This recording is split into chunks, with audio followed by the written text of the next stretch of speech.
अस्सलाम वालेकुम दोस्तों। अगर आप एचआर ऑफिस या किसी भी कंपनी में डाटा मैनेज करते हैं तो आज की ये वीडियो आपके बहुत काम आने वाली है, क्योंकि आज हम एक्सेल में एक ऐसा automated employ data entry system बनाएंगे जहां सिर्फ एक सेव बटन दबाने से डाटा ऑटोमेटिकली सेव होगा, मेन शीट में जाएगा, डिपार्टमेंट वाइज शीट्स में ट्रांसफ़र होगा और फॉर्म खुद ब खुद क्लियर भी हो जाएगा। और ये सब कुछ हम सिर्फ एक्सेल मैक्रो और पावर क्वेरी की मदद से बनाएंगे। तो वीडियो को आखिर तक ज़रूर देखें, क्योंकि आखिर में हम डिपार्टमेंट वाइज ऑटोमेशन भी करेंगे। अब चलते हैं स्टेप बाय स्टेप और से शुरू करते हैं। सबसे पहले हम एक प्रोफेशनल एम्प्लॉय फॉर्म डिज़ाइन करेंगे।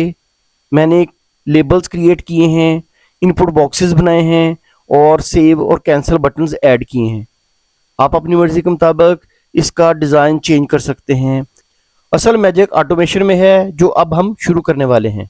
जो बटन हैं मैंने बनाए हुए, इनके ऊपर हम मैक्रो अप्लाई करेंगे और उसको फिर डाटा जो होगा वो दूसरी शीट्स के ऊपर मैं इधर से इसको मूव करवाऊंगा, सेव करवाऊंगा। ये हमारी जो शीट है उसका नाम डाटा रखा हुआ है। अब मैंने अपने लेबल्स की जो हेडिंग्स है उसको सिलेक्ट करना है, कंट्रोल सी प्रेस करना है और नीचे जाके इधर यहाँ पे जाके इसको मैं पेस्ट कर दूंगा। अब जो दूसरी हेडिंग्स हैं उनको मैं सिलेक्ट करूंगा और कंट्रोल सी करूंगा और नीचे जाके इन हेडिंग्स के नीचे जाके मैं पेस्ट कर दूंगा, ताकि मेरा डाटा एक ही जगह पे इधर से लिंक होके इसका रिजल्ट आए। अब मैं इन जो लेबल्स हैं उनका लिंक अपने इनपुट सेल्स के साथ दूंगा जहाँ पे मैंने इनपुट एंट्री करनी है। मैं क्या करूँगा, अपने सेल के अंदर जाके इक्वल का साइन डालूंगा और यहाँ पे जाके जो उसका रेलिवेंट लेबल होगा उसके इनपुट सेल को मैं लिंक दे दूंगा, ओके कर दूंगा। अब ये मेरिडियल स्टेटस तक जो है डाटा बिल्कुल सेम होगा, यहाँ तक इसको मैं कॉपी कर देता हूँ। अब दोबारा मैं इसके अंदर जाके इक्वल का साइन प्रेस किया और इस साइड पे जो मेरे सेल्स हैं इनपुट उसको मैं लिंक दे दूंगा और अब इसको नीचे तक मैं इसे ड्रैग कर दूंगा। अब ये होगा कि जो मैं एंट्री इसके अंदर करूँगा उसका रिजल्ट यहाँ पे शो होगा। तो मैं एक एंट्री आपको करके दिखा देता हूँ आपको। अब मैंने इसके ऊपर एक डमी सी एंट्री कर दिया। अब ये देखिए इसका रिजल्ट जो है वो नीचे इधर अपीयर हो रहा है। हमने एक और शीट बनानी है और इसका रिजल्ट जो होगा वो उस शीट के ऊपर सेव करना है बटन के साथ, मैक्रो के साथ। अब हमने इसके ऊपर ये जो प्लस का साइन नज़र आ रहा है इसको क्लिक किया और इस शीट का नाम हमने रख दिया मेन शीट। अब हम दोबारा अपने डाटा फॉर्म के ऊपर आएंगे और यहाँ से ये जो हेडिंग्स हैं इनको सेलेक्ट करेंगे, कंट्रोल सी प्रेस करेंगे और मेन शीट के ऊपर जाके यहाँ पे हम राइट क्लिक करेंगे और पेस्ट स्पेशल यहाँ पे हम क्लिक करेंगे और वैल्यूज़ और ट्रांसपोज इसको सिलेक्ट कर लेंगे। मैंने इसकी एडजस्टमेंट कर ली है। अब हमने इधर डाटे को लेके आना है अपने इस सेल के ऊपर से। अब हम इसके ऊपर मैक्रो अप्लाई करेंगे, तब जाके हमारा डाटा उधर जाके सेव होगा। मैक्रो कहाँ से हम अप्लाई कर सकते हैं? डेवलपर टैब के अंदर से।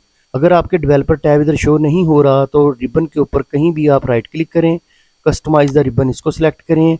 तो इस विंडो के अंदर इसको हम स्क्रॉल नीचे करेंगे तो ये आपके डेवलपर टैब, ये जो टिक लगा हुआ है आपके अनचेक होगा, इसको आप चेक कर दें और ओके कर दें, आपके डेवलपर टैब शो हो जाएगा। अब इस डेवलपर टैब के अंदर हम जाके रिकॉर्ड मैक्रो को क्लिक करेंगे।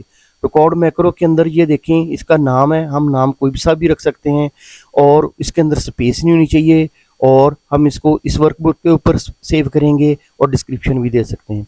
इसका नाम मैं डाटा रख देता हूँ या फॉर्म रख देता हूँ और इसको ओके करता हूँ। ओके करने के बाद आपने बिला वजह क्लिक्स नहीं करनी, क्योंकि हमारा जो तमाम एक्शंस हैं वो एक जगह पे कोडिंग के अंदर सेव हो रहे हैं।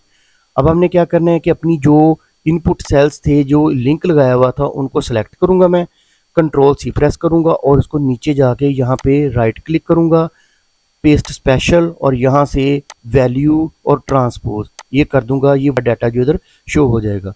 अब हम जो अपने मेन शीट के ऊपर जाएंगे और यहाँ पे जाके होम टैब में जाएंगे और यहाँ से इंसर्ट को क्लिक करेंगे और यहाँ से इंसर्ट शीट रोज ये सिलेक्ट करेंगे। उसके बाद ये इसके जो इंसर्ट ऑप्शन आ रहा है इसको क्लिक करेंगे और ये फॉर्मेट सेम एज बिलो ये कर देंगे। दोबारा अपने डाटे के ऊपर जाएंगे, मेरा डाटा ऑलरेडी सिलेक्टेड है, इसको कंट्रोल सी करेंगे और मेन शीट के ऊपर जाके इसको यहाँ पे पेस्ट कर दूंगा। अब मैंने क्या करना है कि अपने जो डेट ऑफ बर्थ और जो डेट ऑफ ज्वाइनिंग है उन कॉलम्स को सिलेक्ट करूंगा वन बाय वन और कंट्रोल 1 प्रेस करूंगा और यहाँ से जाके डेट जो कैटेगरी को सिलेक्ट करूँगा और जो मेरी प्रॉपर डेट होगी वो मैं इसको सिलेक्ट करके ओके कर दूँगा। इसी तरह मैं डेट ऑफ ज्वाइनिंग के ऊपर भी जाके राइट क्लिक करूँगा और डेट सिलेक्ट करूँगा और जो प्रॉपर डेट होगी मेरी वो मैं सिलेक्ट करके ओके कर दूँगा। अब मैंने सैलरी वाले कॉलम के ऊपर जाना है, इसके ऊपर ये वाला जो कॉमा है इसको मैं क्लिक कर दूँगा और ये जो डेसिमल है वो रिमूव कर दूँगा। अब मैंने इसके ऊपर बॉर्डर अप्लाई कर देना है। बॉर्डर कैसे अप्लाई करना है, मैंने अपने डाटे को सिलेक्ट कर देना है, यहाँ से बॉर्डर अप्लाई कर देना है। अब हम डाटा शीट के अंदर दोबारा आएंगे और इसके ऊपर जो हमारी इनपुट सेल्स थे उनको सिलेक्ट करूंगा और डिलीट बटन से इसको तमाम डाटे को रिमूव कर दूंगा और अपनी जो पहला सेल होगा इनपुट का वहाँ पे जाके क्लिक कर दूंगा और डेवलपर टैब से जाके स्टॉप रिकॉर्डिंग कर दूंगा। अब हमारा एक मैक्रो बन गया है और उसको हम इस बटन के साथ असाइन करेंगे। राइट क्लिक करेंगे और यहाँ से इस विंडो से असाइन मैक्रोज और यहाँ से ये फॉर्म इसको सिलेक्ट करेंगे और ओके कर देंगे। अब हम इसके अंदर अगर कोई एंट्री करते हैं तो वो एंट्री सेव करने के साथ ही इधर से वॉश हो जाएगी, क्लीन हो जाएगी और इस मेन शीट के ऊपर जाके डाटा इंसर्ट हो जाएगा। अब मैं आपको दिखाता हूँ, उसको डेमो करके दिखाता हूँ। हमने ये और डाटा जो है वो डेमो के तौर पर इसको अंदर इंसर्ट कर दिया है। अब मैं सेव बटन के ऊपर क्लिक करूँगा तो इसका आप रिजल्ट देखिएगा। देखें, मैंने जैसे सेव के बटन को प्रेस किया तो मेरा डाटा इधर से वॉश हो गया। इसका मतलब ये डाटा मेन शीट के ऊपर जाके सेव हो चुका है। ये देखिए, ये मेरा डाटा मेन शीट के ऊपर जाके ये माजिद खां ये सेव हो गया। दूसरा मैक्रो क्या करेगा कि अगर हमारे डाटे के अंदर हमने किसी जगह पे जाके हमें पता चला कि हमने ये डाटा वॉश करना है, ये हमें नहीं चाहिए, तो हम इसको वहीं से कैंसिल कर देंगे, रिमूव कर देंगे, सेव तक नहीं जाएंगे। हम इसके ऊपर दोबारा डेवलपर टैब के अंदर जाएंगे और रिकॉर्ड मैक्रो करेंगे और रिकॉर्ड मैक्रो करने के बाद इसका नाम हम रख देते हैं कैंसिल और ओके कर देते हैं। और इसके बाद हम ये वाला जो सेल्स हैं, इनपुट सेल्स, इनको सेलेक्ट करेंगे और डिलीट कर देंगे और ये वाली जो सेल्स हैं इनको सेलेक्ट करेंगे और ये भी डिलीट कर देंगे। बस सिंपल। और हमारी जो पहली इनपुट सेल होगी उसके अंदर सेल को सिलेक्ट कर देंगे और डेवलपर टैब से स्टॉप मैक्रो। अब ये देखें, जैसे मैं इसके अंदर कोई एंट्री करता हूँ और कैंसिल का बटन प्रेस करता हूँ तो ये वॉश हो जाएगा। पहले मैं इसके ऊपर मैक्रो अप्लाई करता हूँ, राइट क्लिक करता हूँ, असाइन मैक्रो और ये कैंसिल का जो मैक्रो है वो मैं इसको सिलेक्ट करके ओके कर देता हूँ। ये देखें, ये डाटा इधर से क्लीन हो गया। दोस्तों, अब हम अपने लास्ट मैजिक की तरफ जाएंगे। हमने ये करना है कि हमारे ये मुख्तलिफ डिपार्टमेंट्स का डाटा है तो हमने उसको मुख्तलिफ डिपार्टमेंट वाइज शीट्स के ऊपर ट्रांसफ़र करना है, वो भी ऑटोमेटिकली। वो कैसे करेंगे? सबसे पहले एक शीट इंसर्ट करेंगे और उसके ऊपर मेन शीट से हम ये जो हेडिंग्स हैं ये इसकी कॉपी कर लेंगे। कंट्रोल सी किया और यहाँ पे शीट 2 के अंदर जाके जो नई शीट मैंने बनाई है यहाँ पे जाके जो A4 सेल है वहाँ पे जाके इसको मैं पेस्ट कर दूंगा। उसके बाद मैं कंट्रोल आल्ट वी प्रेस करूँगा ताकि उसकी विड्थ को मैं ऑटो एडजस्ट कर सकूँ। पेस्ट स्पेशल की विंडो ओपन होगी, यहाँ से कॉलम विड्थ ये सिलेक्ट करूँगा और उसको ओके कर दूंगा। तो मेरी इस शीट की जो कॉलम की विड्थ है सेम हो गई है जो मेन शीट के ऊपर थी। अब मैं डिपार्टमेंट को इधर से कॉपी करूँगा और यहाँ पे जाके इसको मैं पेस्ट कर दूंगा और इसके नीचे मैं इधर HR टाइप कर दूंगा।